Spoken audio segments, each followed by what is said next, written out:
زندگی میں کچھ چیزیں ایسی ہیں جو ہمیں نہیں مل سکتی، چاہے ہم روئیں، چرائیں یا بچوں کی طرح ایڑیاں رگڑیں، کیونکہ وہ کسی دوسرے کے لیے ہوتی ہے۔ اسی سے بڑا دھوکا کیا ہوگا کہ آپ آنکھیں بند کر کے کسی اور کے لمس کو محسوس کریں اور آنکھیں کھولنے پر آپ کے پہلو میں کوئی اور شخص ہو۔ سہنے والے کو صبر آ جائے تو کہنے والے کی اہمیت 100 ٹکے کی رہ جاتی ہے۔ قابل اعتبار ہی اکثر قاطع اعتبار ہوتے ہیں۔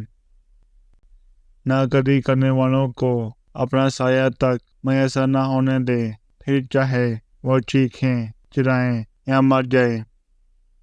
کچھ لوگ ایسے ہوتے ہیں جن پہ اپنی ساری محبتیں نچھاور کرنے کے بعد یہ احساس ہوتا ہے کہ وہ تو ہماری نفرت کے قابل بھی نہیں تھے۔ اچھا، سچا اور پرخلوص دوست بھی ایک چوکی مانند ہوتا ہے جو آنکھوں سے آنسو، چہرے سے پریشانی، دل سے مایوسی اور زندگی سے درد تک چرا دیتا ہے۔ جس کسی نے بری خواہش سے کسی عورت پر نگاہ کی، گویا کہ وہ اپنے دل میں اس کے ساتھ زنا کر چکا۔ محبت تو عیب پہ بھی پردہ ڈال دیتی ہے اور نفرت خوبیوں سے بھی ناآشنائی ڈھونڈ لیتی ہے۔